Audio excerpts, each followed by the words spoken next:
Subscribe now and press the bell icon. Never miss an update. Hello दोस्तों, आप लोगों का स्वागत है हमारे YouTube चैनल फोकस ऑनलाइन पे। तो अभी तक आप लोगों ने पढ़ा सेंटर ऑफ ग्रेविटी और सेंट्रॉइड। सेंट्रॉइड हमने कहाँ कहाँ निकाला? सेंट्रॉइड मैंने एरिया पर निकाला है। एरिया यानी क्षेत्रफल यानी परिकेंद्र हमने कब निकाला? जब हमारे पास क्या था? क्षेत्रफल था। ठीक।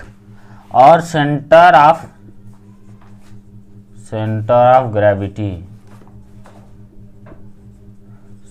ग्रेविटी कब निकाला? वॉल्यूम पे, यानी गुरुत्व केंद्र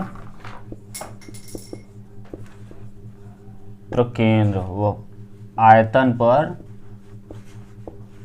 अब इससे हमारे पास केवल एक कॉन्सेप्ट ये आता है कि जब हमारे पास एरिया हो तो हमको क्या निकालना है? परिकेंद्र निकालना है। ठीक है, यानी हमारे पास लंबाई चौड़ाई हो तो सीधा सीधा परिकेंद्र निकलेगा। और अगर गुरुत्व केंद्र की बात की जाए तो क्या होगा? आयतन होना चाहिए।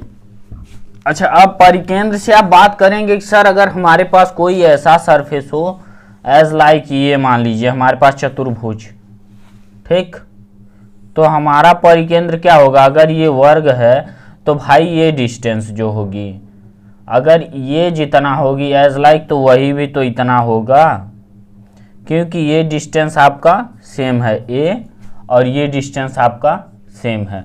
तो भाई a/2 ये होगा, a/2 ये होगा, यानी यहाँ से यहाँ के बीच की दूरी a/2। तो इसका परिकेंद्र सेंट्रॉइड कितना है आपका?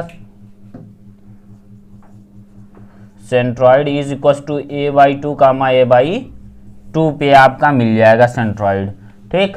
अगर हम इसी की बात करें, लेकिन हमारे पास कोई ऐसा सरफेस हो जैसे कि ये एक घन ले लिया हमने, एज लाइक हमने ये जो लीडो की गुट्टी होती है, ठीक, पासा हम ले लें, जिसमें हमारे पास क्या है? ऊंचाई भी है। ठीक है, तो ऊंचाई मेरी ये है, यानी आपकी ऊंचाई ये है। ठीक। तो अब हमारे पास क्या होगा? तो इसके लिए हम क्या करेंगे? आयतन निकालेंगे, लंबाई चौड़ाई और ऊंचाई। आयतन निकालने के बाद निकालेंगे सेंटर ऑफ ग्रेविटी। ठीक है, तो आइए हम इसी टॉपिक को आगे बढ़ाते हुए देखते हैं कि सर सेंट्रॉइड निकालना है कि सेंटर। जैसे कि मान लीजिए त्रिभुजाकार कोई प्लेट है। ठीक। अब हमारे पास आता है कि एक प्लेट, अभी तक मैंने क्या क्या आप लोगों को निकलवा दिया है?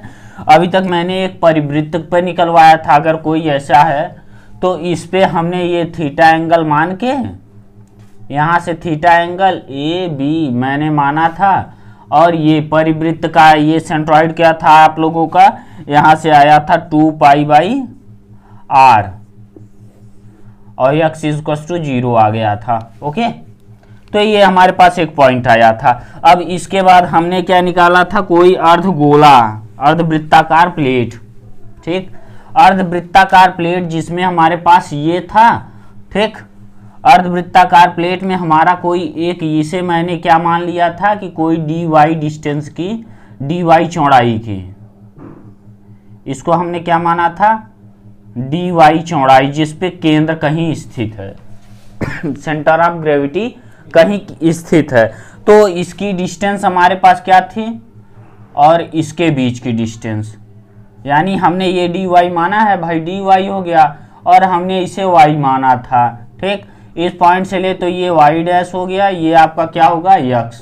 ठीक है, तो इससे हमने क्या निकाला था आप लोगों का? y' = 4π/3r। मैंने इसे भी आप लोगों का प्रूफ कराया। ठीक, y' नहीं भाई, x अक्ष और y अक्ष, आप लोगों का x अक्ष y अक्ष है। ठीक, तो ये क्या हो गया? x' अक्ष हो गया, ये आपका y' अक्ष हो गया। अगर हम इसी सर्कल को पूरा मिला दें, ठीक, और एक ऐसे ही प्लेट को एक ऐसे ही काट दें हम इस पॉइंट को, तो हमारा सेंटर ऑफ ग्रेविटी किस पॉइंट पे मिलेगा? इस पॉइंट पे मिलेगा। क्यों? क्योंकि आपका रेडियस चारों तरफ से इक्वल है। ठीक है, तो आपका सेंटर ऑफ ग्रेविटी 0 पॉइंट पे मिलेगा। ठीक है, केंद्र पे। अच्छा, अब बात करेंगे क्या, त्रिभुजाकार प्लेट यानी ट्रायंगल प्लेट। ट्रायंगल प्लेट की बात करते हैं तो ट्रायंगल प्लेट में आप सोच रहे होंगे कि सर केवल ट्रायंगल प्लेट में जो है लंबाई और चौड़ाई है, ठीक, यानी हमारे पास क्या है, ट्रायंगल प्लेट, हमने इसे ले लिया, ठीक। आप सोच रहे होंगे सर मैंने 90 अंश पे क्यों लिया, भाई आप ये भी सोच रहे होंगे सर मैं ऐसे इस टाइप का प्लेट लूं, तो आप ले लीजिए, आपकी इच्छा, जैसी इच्छा हो वैसे प्लेट लीजिए। लेकिन अभी हमको केवल एक सिंपल प्लेट लेना है, एज लाइक अर्थ प्लेट हमने ले लिया।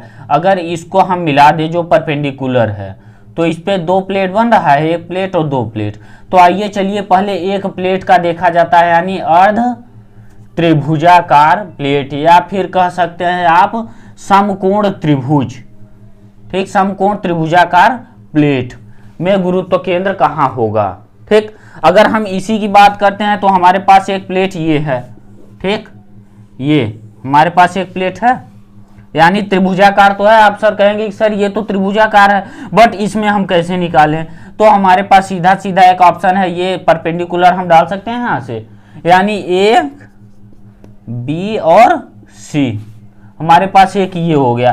तो इसका हम सेंटर ऑफ ग्रेविटी फर्स्ट निकाल रहे हैं, उसके बाद डी, यानी ए डी सी का भी सेंटर ऑफ ग्रेविटी हम अगले पार्ट में निकाल रहे हैं, ठीक है। तो अगर हम इसी पार्ट को ऐसे पे काट के डी वाई डिस्टेंस हम मान ले, कोई छोटा सा कण मान ले जिसपे हमको सेंटर ऑफ ग्रेविटी निकालना है, ठीक है, तो इसमें हमारे पास क्या है, केवल क्या है, ये दिया हुआ है आधार और ऊंचाई दिया हुआ है, या आप कर्ण मान लीजिए, कर्ण दिया हुआ है, क्या इसमें ऊंचाई भी दिया हुआ है, लंबाई चौड़ाई ऊंचाई तीनों दिया हुआ है। अगर तीनों दिया होगा तो आयतन निकलेगा, वॉल्यूम। अगर 2 दिया है तो क्या निकलेगा, एरिया निकलेगा, ठीक। तो आइए पहले परपेंडिकुलर यानी समकोण त्रिभुज पे हम निकाल के देखते हैं भाई क्या आता है मेरे पास, ठीक। समकोण त्रिभुज की बात करते हैं, त्रिभुजाकार प्लेट, फर्स्ट नंबर क्या कह रहा है, समकोण त्रिभुज, समकोण त्रिभुजाकार प्लेट, ठीक है, समकोण त्रिभुजाकार प्लेट हमारे पास ये है, ओके। अब हम बात करेंगे कि सर हमारे पास समकोण त्रिभुजाकार जो प्लेट है आपका, ठीक, तो इसमें हमारे पास क्या होना चाहिए, मान लिया हमने इसे h मान सकते हैं, क्यों भाई, हाइट है, इसे हम बेस मान सकते हैं, बेस हमने मान लिया, आप जो मानना हो वो मानिए भाई। ये आपका क्या है, y डायरेक्शन है, और ये डायरेक्शन आपका क्या है, x डायरेक्शन, ठीक। तो हम क्या किए कि सर इस पे हमको निकालना है x अक्ष से कहीं ऊंचाई पे, किस ऊंचाई पे इसका गुरुत्व केंद्र है, हमको x पे भी निकाल सकते हैं, y पे भी, दोनों का निकाल सकते हैं, ठीक। तो हमने क्या किया, पहले x अक्ष पे ऊंचाई हमने निकालना स्टार्ट किया। तो एक प्लेट हमने यहाँ पे मान लिया कि कोई एक छोटा सा प्लेट है जिसकी लिमिट इज टेंडिंग टू 0 है, ठीक, क्या है, limit of y is tending to 0, ठीक, यानी इस पे जो ये डिस्टेंस है हमने इसे मान लिया है dy, इतना तो मान सकते हैं ना। और ये हमारे पास तब क्या बचा, इतना डिस्टेंस। अगर इस डिस्टेंस की बात करते हैं तो हमारे पास ये y हो गया, ठीक। अगर हम इसी को मान ले यहाँ से कुछ एज लाइक हमने इस जो ये हमने इतना जो डिस्टेंस हमने माना है, हम क्या मान सकते हैं भाई, अगर हम इसकी लेंथ को b माने हैं, अगर हम इसको d मान ले, जो मानना हो मान लीजिए, या फिर आप सरफेस मान लीजिए, s मान लीजिए, या a मान लीजिए, सीधा सीधा छोटा point a is equal to क्या है, a b c d e, ठीक। आप पेपर में जब प्रूफ कीजिएगा या फिर अपने माइंड में प्रूफ कीजिएगा तो कुछ भी मान के रखिए, लेकिन आपका सोल्यूशन जो है इसका गुरुत्व केंद्र यानी वाई एच पे आपका जो है आना चाहिए आंसर, ठीक है। तो ये जो है बुकों में अलग अलग मान के रखा हुआ है। चलिए हम आगे बढ़ रहे हैं, ठीक है। तो अब हमारे पास क्या हुआ, समरूप त्रिभुज देख रहा है, यानी आपको समरूप त्रिभुज क्या दिख रहा है, एक ये त्रिभुज दिख रहा है सी ए बी, और एक ये त्रिभुज दिख रहा है, ठीक है। ये कौन सा त्रिभुज है, सी डी और ई, ठीक है, समरूप त्रिभुज। तो समरूप त्रिभुज का नियम आप जानते हैं, समरूप त्रिभुज के नियम से अब हमारे पास क्या है भाई, इसकी ये डिस्टेंस डिवाइड बाई ये डिस्टेंस इज इक्वल टू इसकी ये डिस्टेंस डिवाइड बाई ये डिस्टेंस, ठीक है। यानी ए बी डिवाइड बाई आपका B C is equal to क्या आ गया, डी ई डिवाइड बाई आपका सी ई, ठीक है। तो अब हमारे पास क्या डिस्टेंस है इसमें, अब हमने माना है ए बी बराबर स्मॉल ए मान लिया है, ठीक है, डिवाइड बाई सी बी। अगर सी और बी की बात की जाए तो हमारे पास टोटल एच है, एच माइनस वाई कर देंगे, तो सी बी बराबर एच माइनस ऑफ वाई। अच्छा, आप सोचेंगे कि सर डी वाई जो है आप इसे क्यों नहीं लिए, चूंकि यार D Y limit is tending to Y is equal to 0 D Y, ठीक है। यानी डी वाई की वैल्यू जो है बहुत कम है वाई की अपेक्षा, तो इसलिए हमने नहीं लिया है, ठीक है। तो आइए आगे बढ़ते हैं भाई, क्या कह रहा है कि हमने इतना ले लिया is equal to D E बराबर क्या दिया हुआ है, बी डिवाइड बाई हमारे पास क्या है टोटल ऑफ एच। अब हमारे पास एरिया क्या, A small A is equal to आपका आ गया H by capital B by small B by H, ठीक है, इंटू मल्टीप्लाई ऑफ क्या है आपका एच माइनस ऑफ वाई। यानी ए की वैल्यू आ गई, यानी ये जो यहां से लंबाई है आपकी इसकी, क्या आपको ये दिख रहा है एक छोटा सा ये पॉइंट, तो आप क्या इसको एक डॉट डॉट करेंगे तो क्या एक दिखेगा आपको जैसे एक आयत दिख रहा है इस समय, क्यों, क्योंकि यहाँ पे लिमिट इज टेंडिंग टू 0 है वाई के लिए, ठीक। तो ए की वैल्यू हमारे पास ये है, डी वाई की वैल्यू ये है, ठीक। तो अब हमारे पास एरिया निकल सकता है इसका लंबाई गुणी चौड़ाई से, ठीक। तो अब हम एरिया निकाल लेंगे, आइए देखते हैं भाई एरिया कैसे निकलेगा।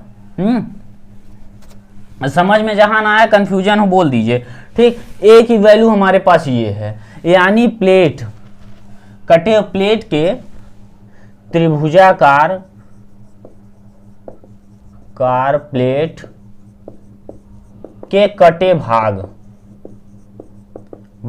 का क्षेत्रफल या फिर अब सीधा क्षेत्रफल capital A is equal to आपका क्या आएगा, लंबाई दिया हुआ है यानी ए, ठीक, ए मल्टीप्लाई ऑफ चौड़ाई क्या दिया हुआ है आपकी डी वाई। अब आप कहेंगे सर डी वाई जब लिमिट ऑफ टेंडिंग टू 0 था तो आपने क्यों लिया, भाई मेरे पास डी वाई चाहे जो हो, चाहे 0 पॉइंट समथिंग में हो, लेकिन चौड़ाई वही है मेरे पास, तो क्या लूं, ठीक। एरिया के लिए तो मैंने इसको सीधा इसकी वैल्यू रख दी V Y H into H minus of Y D Y, ठीक है। आपका एरिया आ गया, हाँ कटे भाग का क्षेत्रफल है ये, यानी इस भाग का क्षेत्रफल है, ठीक है। जो ये कटा हुआ भाग है, जो हमारा ये प्लेट है, यानी डी वाई टेंडिंग टू जो 0 है, एज लाइक हमने दो त्रिभुज को लिया, वहां से बीच से मिडिल में काट दिया, काटने के बाद फिर उसी को रख दिया एक एग्जाम्पल के लिए।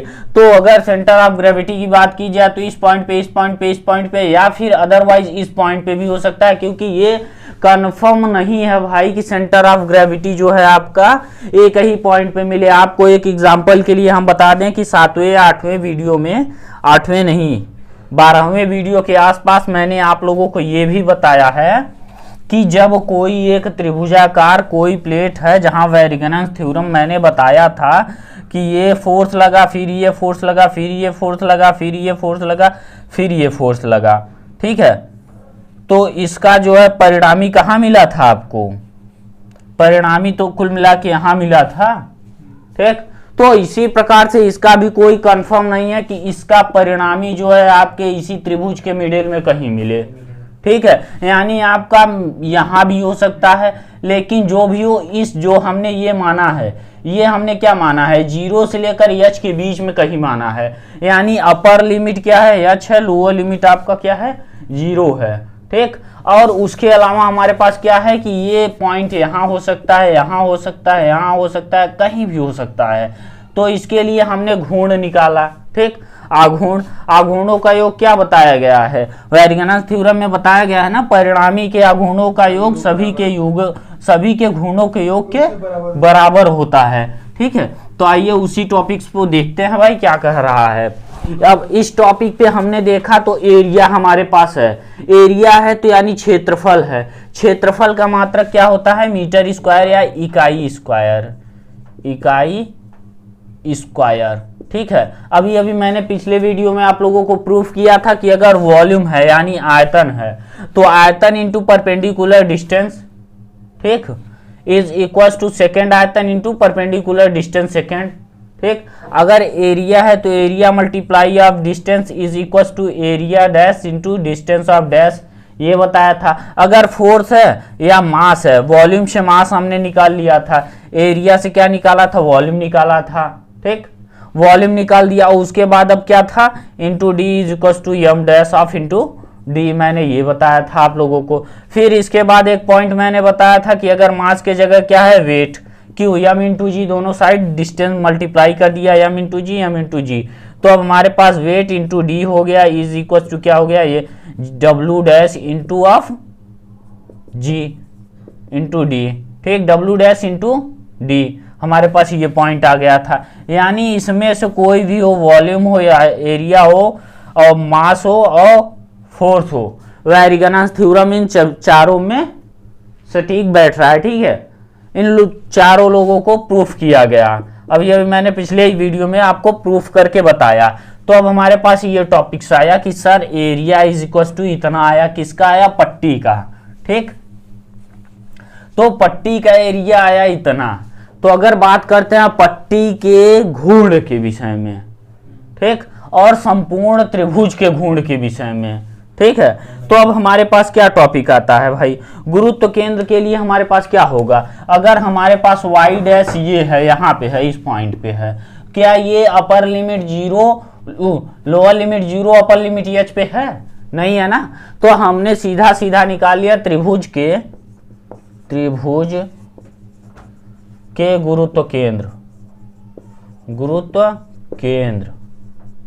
ठीक, अब त्रिभुज के गुरुत्व केंद्र की बात करते हैं तो हमारे पास क्या आता है भाई, त्रिभुज के गुरुत्व केंद्र के लिए अब सीधा सीधा Y dash multiply of lower limit upper limit 0 और इनटू आपका ये जो एरिया आया, एरिया अगर निकालते हैं इस पॉइंट का एरिया, इतने का हमने ये निकाला घूर्ण, अगर हम पूरे का निकाले तो ये होगा मल्टीप्लाई ऑफ, तो B by H multiply of H minus Y into D of Y is equal to आपका क्या होगा, integration of 0 upper limit H, ठीक है, अब into B by H multiply of Y minus of H minus Y into D Y into, अब ये जो y हमारे पास है इतनी डिस्टेंस है, अभी तक मेरा पूरा डिस्टेंस हमने लिया था, पूरे के लिए लिया था, तो ये हो गया आपका ये डिस्टेंस। अब मुझे बस यही प्रूफ करके y डैश की वैल्यू पुटअप करनी है। y डैश की वैल्यू के लिए हमने y dash is equal to क्या लिखा, अब ये बराबर है तो मैंने इसे बना दिया। ठीक है, क्या है ये, 0 upper limit H B by H H minus of Y into D Y into Y divide by आपका क्या आ गया, 0 upper limit H B by H, ठीक है, H minus Y into D Y. तो आप सीधा सीधा इससे ये कट जाएगा भाई, कॉमन हो जा रहा है, तो कॉमन होने के बाद आपका क्या आया, B by H upper limit lower limit, ठीक है, H minus of Y into D Y divide by आपका क्या आ गया, ये लोअर लिमिट 0 एच, ये हो गया H minus of Y into D Y. ठीक है, तो इससे ये हमारा कट गया। ठीक है, तो अब बात क्या करेंगे इसी के आगे के टॉपिक्स पे, चलिए आइए देखते हैं क्या कह रहा है भाई। अब हम त्रिभुज के गुरुत्व केंद्र के पास पहुंच रहे हैं। ठीक है, y to the power bar is equal to lower limit 0 upper limit H हो जाएगा, H minus of Y into Y D Y. ठीक है, और ये डिवाइड बाई क्या हो गया आपका, 0 एच हो गया, ये H minus of Y into D Y. तो आपका सीधा सीधा यहाँ से ये आ गया पॉइंट कि लोअर लिमिट अपर लिमिट ये हो गया h into Y minus of Y square D Y divide by आपका ये क्या होगा स्क्वायर ब्रैकेट में H Y minus of Y square divide by 2 पूरे टू द पावर एच और 0। ठीक, अपर लिमिट लोअर लिमिट हमने रख दिया। तो y to the power bar हमारे पास क्या आ गया आपका यहाँ से कि अपर लिमिट और लोअर लिमिट के लिए तो h into Y square divide by 2 minus of y to the power 3 divide by 3 पूरे to the power upper limit जो है h lower limit 0 divide by इसका मान रखेंगे तो क्या होगा h square minus of h square divide by 2। ठीक है, आपका यहाँ से ये एक पॉइंट ये आया कि h क्यूब, ठीक, तो यहाँ से ये पॉइंट आया h cube divide by 2 minus of h cube divide by 3। क्यों आया h की वैल्यू हमने पुटअप कर दी, यहाँ से पुटअप किया तो क्या आया 2h यानी h स्क्वायर डिवाइड बाई 2। एक पॉइंट यहाँ से ये आ गया। ठीक, तो अब इसके आगे क्या अब कह रहा है भाई कि इसे देखा जाता है। ठीक है, y to the power bar is equal to हमारा सीधा सीधा आ जाएगा यहाँ से 3 यहाँ से 2 सीधा करेंगे तो क्या आएगा आपका ये आ जाएगा h cube divide by 3 multiply of 2 by h square. ठीक है, तो आपका 2/3h आ गया y टू द पावर बार की, यानी 2/3 आपका ये वैल्यू आया। पॉइंट कहाँ से गलत हो रहा है,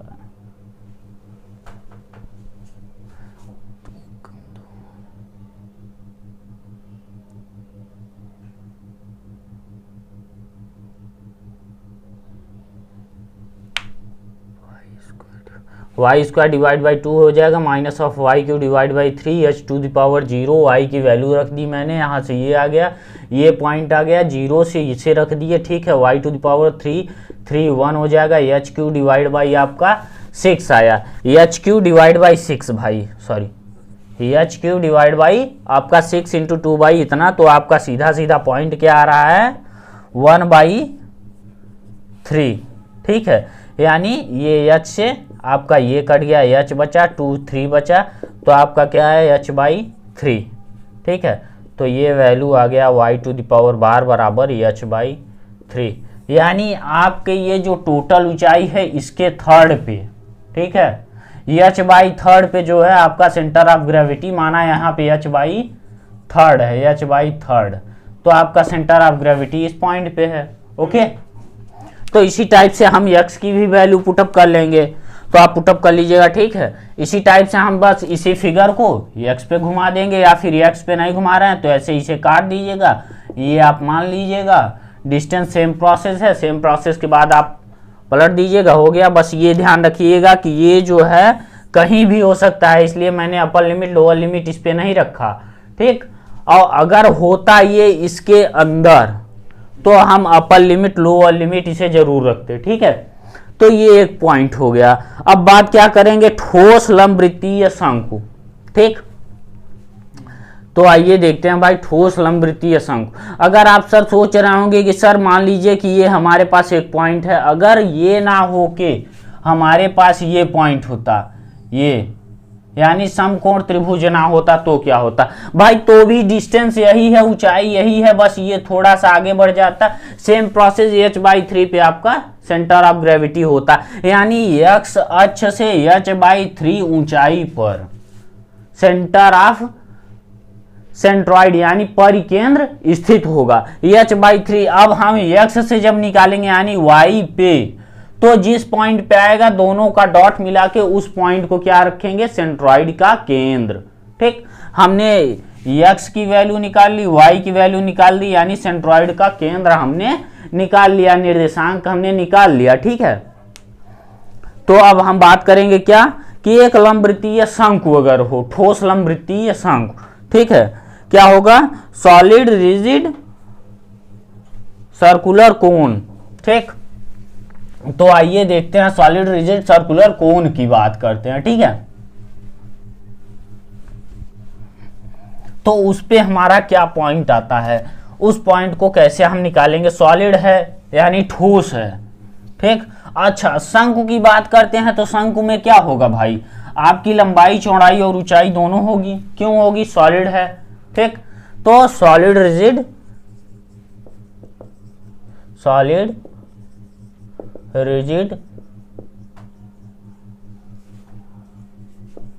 सर्कुलर कोन।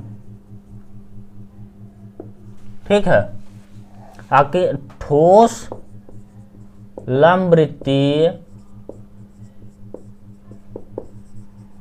शंकु। ठीक है, तो अब इसी टॉपिक्स को देखते हैं। अगर हमारे पास ये हो तो हम इसको कैसे ज्ञात करेंगे। अब मान लीजिए हमारे पास एक ये शंकु है। ठीक, तो शंकु है तो जाहिर सी बात है कि ये हमारे पास एक ये बना होगा। यानी इसमें क्या है कि आपका अगर ये लिया जाता है, आपकी ऊंचाई ये होगी h, हमने इसे मान लिया। ठीक है, तो आपको क्या लग रहा है कि इसमें हमारा 4 त्रिभुज बन रहा है। अगर हम यहां से कहीं पे एक छोटी सी लाइन ले लें, यानी हमको dy डिस्टेंस लेना है। ठीक है, dy, अगर हमने ये dy लिया है और हमारे पास तब ये क्या डिस्टेंस होगी, ये y होगी। क्यों y होगी भाई? हमारे पास ये y अक्ष है, ये हमारा x अक्ष है, ये y अक्ष है। ठीक, सेंटर ऑफ ग्रेविटी हमारा कहाँ होगा? इस पॉइंट के, यानी y से लेकर इसके बीच में कहीं भी हो सकता है सेंटर ऑफ ग्रेविटी। ठीक, तो अब हमारे पास क्या है? अगर हम मान ले a मान लिया, b c क्या हमने इसे मान लिया, d e f। अब आप सोच रहे होंगे सर नीचे वाले को क्यों नहीं माना? भाई ये limit of tending to zero है। dy जो है आपका limit of tending to y is equal to tending to zero. ठीक, यानी आपका जीरो के लगभग बराबर है। तो अब अगर हम बात करें तो हमारे पास क्या दिख रहा है, यानी एक वृत्त सर्कल बन रहा है, ये नीचे का पार्ट, यानी यहां भी एक वृत्त बनेगा। वृत्त क्या बनेगा आपका? एक ऐसे वृत्त बना। ठीक, लेकिन अगर अंडाकार हम कब देख रहे हैं? जब हम ऐसे प्लेट को देख रहे हैं तब। अगर हम सीधा सीधा अगर इस पॉइंट को देखें तो क्या ये हमारा पूर्ण रूप से गोला बन रहा है, यानी पूर्ण रूप से वृत्त बन रहा है भाई। ये हमारा पूर्ण रूप से वृत्त बन रहा है। ठीक, यानी हमारा ये पॉइंट जो है वृत्त बन रहा है। वृत्त की जो चौड़ाई हमारे पास क्या दी हुई है, यानी dy, ये डिस्टेंस हमारे पास क्या है, dy। ओके, और हमने पढ़ा है कि पाई आर स्क्वायर इसका क्या होता है, क्षेत्रफल। ठीक, अगर हम इसी को r मान ले, स्मॉल r, तो हमारा यहां से यहां तक का एक स्मॉल r मान लिया और मैंने इसे यहां से यहां तक का कैपिटल R मान लिया। क्या मान लिया? Capital R। यानी इसमें हमारा 2 शंकु दिख रहा है अब। ठीक है, अच्छा मैंने 2 शंकु क्यों किया? आप सोच रहे होंगे सर आपने 2 शंकु क्यों किया? ठीक, क्योंकि हमको सेंटर ऑफ ग्रेविटी निकालना है। सेंटर ऑफ ग्रेविटी के लिए हमको dy की वैल्यू पता होनी चाहिए, यानी एक छोटा सा माध्यम होना चाहिए, तब जाके हमारे पास पुटअप करके निकालेंगे। ठीक है, तो अब हमारे पास इसकी एरिया क्या हो जाएगी भाई, यानी अब सीधा सीधा कटे हुए भाग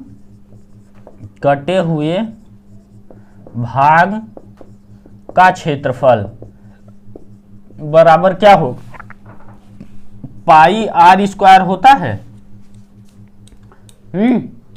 ये हमारे पास हो गया। तो आयतन क्या होगा, इसलिए कटे भाग का आयतन, भाग का आयतन pi R square into D Y होगा। डी वाई क्यों हुआ? क्योंकि भाई मेरे पास ये है ना। ठीक, अगर अब बात करते हैं कि ये समरूप त्रिभुज आपको दिख रहा है, एक ये त्रिभुज आपका बना है और एक ये त्रिभुज बना है। त्रिभुज का नाम सीधा सीधा एफ है, ई डी, यानी डी ए बी, हमारे पास डी ए सी, और ये क्या है, ई एफ जी। ठीक है, यानी ये हमारा जी है। हमारे पास समरूप त्रिभुज हमारे पास मिल गया 2 ठो। ठीक, तो समरूप त्रिभुज के नियम से, समरूप त्रिभुज के नियम से, समरूप त्रिभुज के नियम से हमारे पास क्या आ रहा है भाई ऑप्शन, सीधा सीधा डी जी डिवाइड बाई क्या होगा, हम इस लेंथ की यानी इसके बटे इसके कर सकते हैं, इसके बटे इसके कर सकते हैं, फिर इसके बटे इसके, यानी D G divide by F G is equal to D C divide by A C. ठीक, हमारे पास ये पॉइंट आ गया समरूप त्रिभुज के नियम से। ठीक है, तो अब हमारे पास जब इतना पॉइंट आ गया तो हम वैल्यू पुटअप कर सकते हैं उसकी। ठीक, यानी dg बराबर हमारे पास क्या दिया हुआ है, h minus of Y. Y क्यों भाई, अगर हम इसकी डिस्टेंस निकाल दें तो यहां से यहां के बीच की distance h minus of Y बचेगी। ठीक, ये हमारा यहां से हो गया ये पॉइंट। अगर इस पॉइंट को लिया जाए तो हमारे पास h माइनस वाई बचा, तो h minus of Y divide by क्या होगा, एफ जी। एफ जी यानी small r is equal to क्या होगा, डी एफ डी सी यानी capital small of h divide by A C की वैल्यू क्या है, कैपिटल ऑफ r। आपकी इतनी वैल्यू हमने पुटअप कर दी। अब हमारे पास स्मॉल r की वैल्यू मालूम है कि सर अगर हमारे पास स्मॉल r है तो हम यानी आयतन निकाल सकते हैं। तो स्मॉल r की वैल्यू के लिए हमने क्या किया, small r is equal to क्या होगा, h minus of Y into multiply of capital R divide by आपका क्या हो जाएगा, स्मॉल h। ठीक, स्मॉल r की वैल्यू हमारे पास, सो दैट आयतन क्या होगा, कटे हुए भाग का आयतन हम निकाल लेंगे। ओके, तो आइए आगे बढ़ते हैं। इसलिए कटे भाग का आयतन, इसलिए कटे भाग का आयतन, कटे भाग का आयतन। ठीक, आयतन यानी v इज इक्वल टू क्या होगा, पाई। r की जगह हमने क्या रखा है, h minus of y to the power 2 divide by h का whole square multiply of r का स्क्वायर इंटू डी वाई। ठीक है, अब हमारे पास ये कटे भाग का आयतन है, यानी अगर इस भाग का आयतन इतना है तो इतने का आयतन कितना होगा। अगर हम बात करें y के सापेक्ष आयतन, घूर्ण की बात करें, ठीक है, तो हमारा घूर्ण का क्या होगा, y इंटू वी और इज इक्वल टू आपका क्या है, लिमिट ऑफ 0 टू h है। ठीक, तो आइए हम इस पॉइंट को देखते हैं। और जो पिछले भाग में किया गया बस वही थोड़ी सी टॉपिक्स को आगे बढ़ाया जाएगा। ओके, तो आइए, ये हमारे पास इतना पॉइंट हो गया। तो सीधा सीधा हमने बिंदु क्या होगा, कोण के सेंटर ऑफ ग्रेविटी के लिए, for the centre of gravity of कोण, for the centre of gravity, centre of gravity of कोण। ठीक, शंकु के सेंटर ऑफ ग्रेविटी के लिए, शंकु के गुरुत्व केंद्र के लिए। अभी तक आप क्या सोच रहे थे, परिकेंद्र। परिकेंद्र नहीं निकाला गया, क्यों नहीं निकाला गया, इसमें लंबाई चौड़ाई और ऊंचाई तीनों दिया हुआ है। ठीक, तो हमने परिकेंद्र निकाल दिया, गुरुत्व केंद्र निकाल दिया। तो सीधा सीधा y dash multiply of upper limit आपका h लोअर लिमिट 0, ठीक, इंटू मल्टीप्लाई ऑफ v, यानी v की वैल्यू हमारे पास क्या है, pi r square divide by h square multiply of h minus of y का whole square into D y is equal to आपका क्या आ जाएगा, integration of lower limit 0 upper limit h into v की वैल्यू क्या है, pi into r square h square into h minus of y to the power 2 into D y multiply of y। अब आप सोच रहे होंगे कि y की मल्टीप्लाई क्यों की गई। भाई y इसके मिडिल में कहीं है, यानी इसके मध्य दूरी है, लेकिन हमारे पास सेंटर ऑफ ग्रेविटी जो है कहीं भी हो सकती है, ठीक है।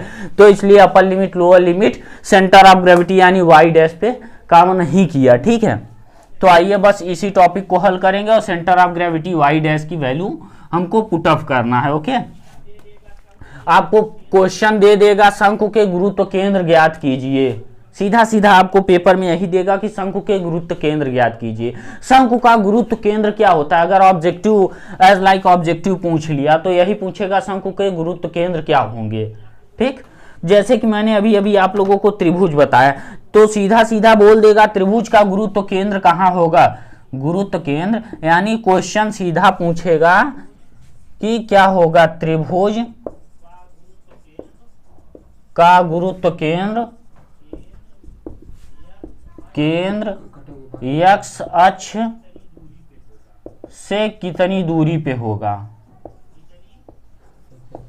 कितनी दूरी पर होगा, ठीक।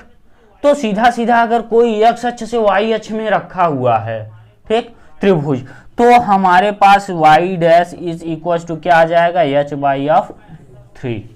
यही आपका आंसर होगा, यही विकल्प दिया होगा, बस इसी पे लगाना है। अगर आप कह दिए कि 2h/3 लगा दें तो गलत हो जाएगा भाई, ठीक। तो इन सभी को ध्यान रखिएगा, ओके।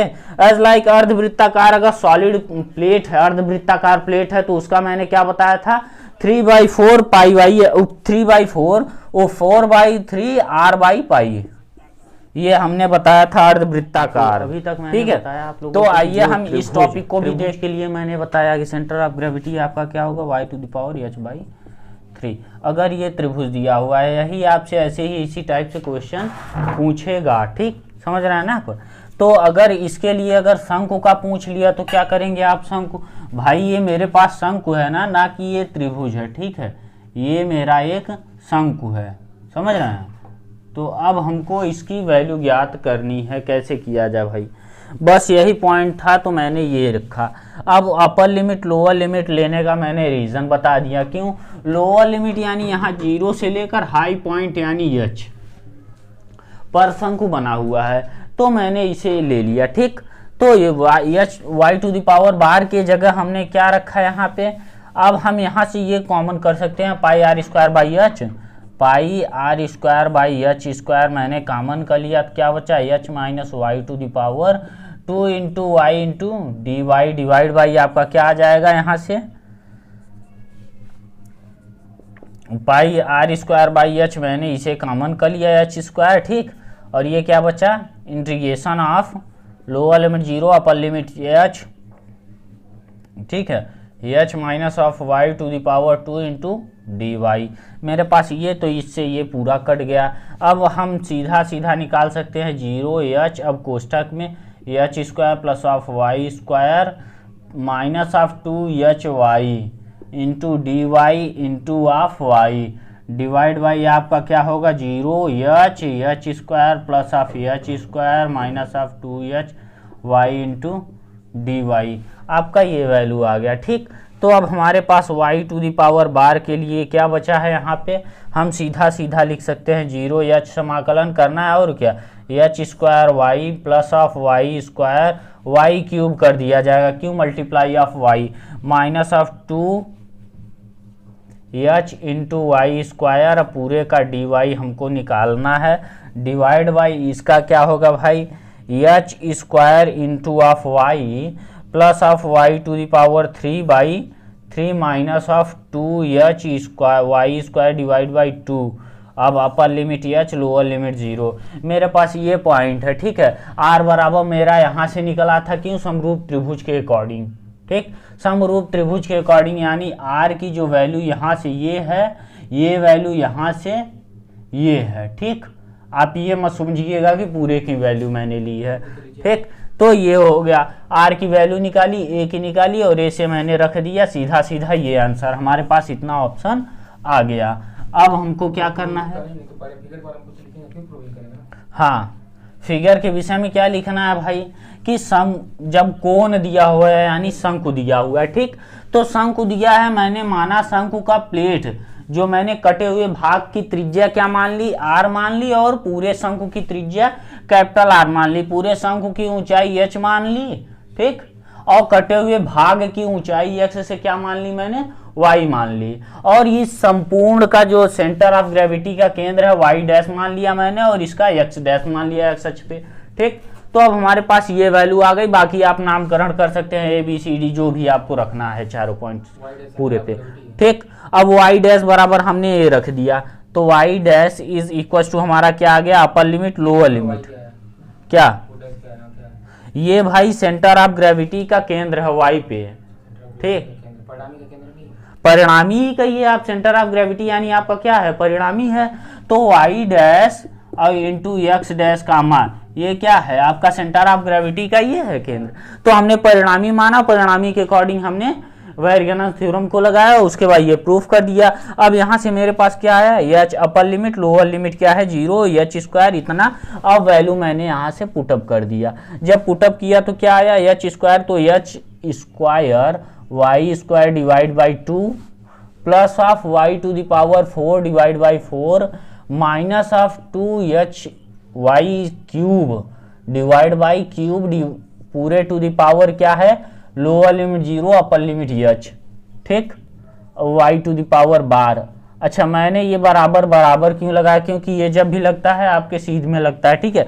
तो अब इसकी वैल्यू मैंने रख दी, तो h पे पावर क्यूब हो गया, h पे power cube plus of h पे power cube by 3 minus of 2 से 2 कट गया, ये एच क्यूब से एच क्यूब आपका ये कट गया, और 0 की वैल्यू हमने रखी तो 0 आ गया, यानी y cube is equal to 3y to the power. अब ये पलट गया यहाँ पे, मल्टीप्लाई ऑफ क्या आ गया यहाँ पे, आपकी सीधी सीधी वैल्यू आ गई क्या, h रखा तो हमने h to the power 4 divide by 2 plus of h to the power 4 divide by 4 minus of 2h to the power 4 divide by 3, आपका इतना वैल्यू आ गया, ठीक। तो y to the power bar is equal to हमारे पास क्या आ गया 3/h to the power cube multiply of square bracket में ये क्या आ जाएगा 12, यानी 6h to the power 4 plus of 3h to the power 4 minus of 8h to the power 4, ये हो गया यहाँ से ये पॉइंट, ठीक है। तो अब हमारे पास क्या पॉइंट आ गया, y to the power bar is equal to 3/h to the power 3 multiply of 6, तो h to the power 4 divide by 12, तो ये हो जाएगा 4, यानी ये हो जाएगा h, ठीक। तो h बाई 4 आपका ये क्या आ गया, y to the power bar is equal to h by 4, समझ गए आप। तो अब जब आपको नोट में लिखना है इसका कि सेंटर ऑफ ग्रेविटी यानी क्या, शंकु का गुरुत्व केंद्र, उसकी लंबाई पूरी ऊंचाई की 1/4 ऊपर होता है। नोट, हाँ, शंकु का एक नंबर का क्वेश्चन, गुरुत्व केंद्र पूरी शंकु के ऊंचाई, शंकु के ऊंचाई का 1/4 होता, शंकु के ऊंचाई का 1/4 होता है, कहां से, x अक्ष से। 10 सेंटीमीटर यानी कि 8 सेंटीमीटर ऊंचाई का, तो हमको कितनी सेंटीमीटर ऊंचाई का होगा। अगर 8 सेंटीमीटर का है तो 2 सेंटीमीटर पे आप सेंटर ऑफ ग्रेविटी दी होगी। अगर आपकी h बराबर 8 दिया हुआ होगा, हाँ 2 सेंटीमीटर यानी x अक्ष से, अच्छा एक साथ से ऊंचाई होगी ना, हाँ ठीक। h बराबर अगर 8 दिया हुआ है तो सेंटर ऑफ ग्रेविटी आपका कहाँ होगा, 8/4 इज इक्वल टू 2 सेमी, यानी h की वैल्यू आपकी 2 सेंटीमीटर ये होगी, ठीक है। तो आपका ये जो है इस टॉपिक से, और अगर त्रिभुज का पूछ लेता है, समकोण त्रिभुज का या कोई भी त्रिभुज का, तो क्या होगा, y is equal to h/3। ये 1 नंबर का क्वेश्चन है, ठीक है। ऑब्जेक्टिव भी पूछ सकता है आप लोगों से, ठीक। तो चलिए आइए हम अगले वीडियो में आप लोगों से मिलेंगे, ओके। बेलन को, वृत्त को और गोले को लेकर आएंगे, ठीक। एज लाइक जैसे मान लीजिए एक हमारे पास बॉल है, गोला है, गोला, ठीक। ये हमारे पास गोला है जो पूर्ण रूप से भरा हुआ है। तो इस टॉपिक्स को लेकर हम आप लोगों से अगले वीडियो में मिलते हैं। ओके, तब तक के लिए बाय। अच्छा लगे समझ